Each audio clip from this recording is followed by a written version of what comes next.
Guys better sister എന്ന് പറഞ്ഞിട്ടൊരു mystery romance journal വരുന്ന ഒരു ഫാമിലി സീരീസ് നമുക്ക് ഔട്ടായിട്ടുണ്ട് ആമസോൺ പ്രൈമിലായിട്ട്. സോ സീരീസിൻ്റെ പ്ലോട്ട് എന്ന് പറയുന്നത് രണ്ട് സിസ്റ്റേഴ്സ്, അതിലൊരു സിസ്റ്ററിൻ്റെ ഹസ്ബൻഡ് മരിച്ചു പോകാണ്. സോ അത് കൊലപാതകമാണ് അല്ലെങ്കിൽ ആൾക്കാർക്ക് മരിച്ചതാണ്. ശരി, ഇങ്ങനത്തെ ഒരു സിറ്റുവേഷൻസ് വരുന്ന സമയത്ത് അതൊരു കൊലപാതകമാണെന്നും അത് കൊന്നത് സിസ്റ്ററിൻ്റെ മകനാണെന്നുള്ളൊരു കാര്യം വരും. അത് ഒരു സിസ്റ്ററിൻ്റെ മകൾ. സോ ഇതെങ്ങനെ സംഭവിച്ചു, ഇതിൻ്റെ കാരണങ്ങൾ ആരാണ്, ഈ മകൻ എന്ന് പറയുന്ന വ്യക്തി ആരാണ്, പിന്നെ അതിനിടയിൽ ഈ രണ്ട് സിസ്റ്റേഴ്സിനിടയിൽ നടക്കുന്ന സംഭവങ്ങളൊക്കെയാണ് ഈ ഒരു പ്ലോട്ടിൽ പറയുന്നത്. സ്പോയിലർ ആയിട്ടില്ല എന്ന് എനിക്കറിയാം, ഞാൻ പറഞ്ഞത് മനസ്സിലായിട്ടുള്ള കഥകളെപ്പറ്റി കംപ്ലീറ്റ് ചെയ്തിരിക്കുക. സിമ്പിളാണ്, രണ്ട് സിസ്റ്റേഴ്സിനിടയിൽ നടക്കുന്ന സംഭവം.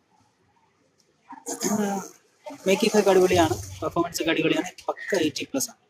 സോ അതുകൊണ്ട് തന്നെ ഓർമ്മിച്ചോളാം.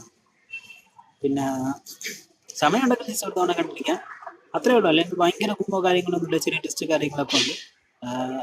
കുറച്ച് ലെങ്തിയാണ് സീരീസ്. എനിക്ക് പേഴ്സണലി അത്ര ലെങ്ത് വേണ്ടായിരുന്നു തോന്നുന്നുണ്ട്. വളരെ സിമ്പിളായിട്ടും ഒരു മിനി സീരീസ് ആയിട്ട്, ടോട്ടൽ മിനി സീരീസ് ആയിട്ട് എടുക്കാനുണ്ട്. കുറച്ച് ലെങ്തി ആയിട്ട് എടുത്തു. ഓവറാൾ ഒരു 5 റേറ്റ് കൊടുക്കാൻ തന്നെ കണ്ടവരാണെങ്കിൽ പിന്നെ കമൻറ്റിൽ ബെറ്റർ സിസ്റ്റം.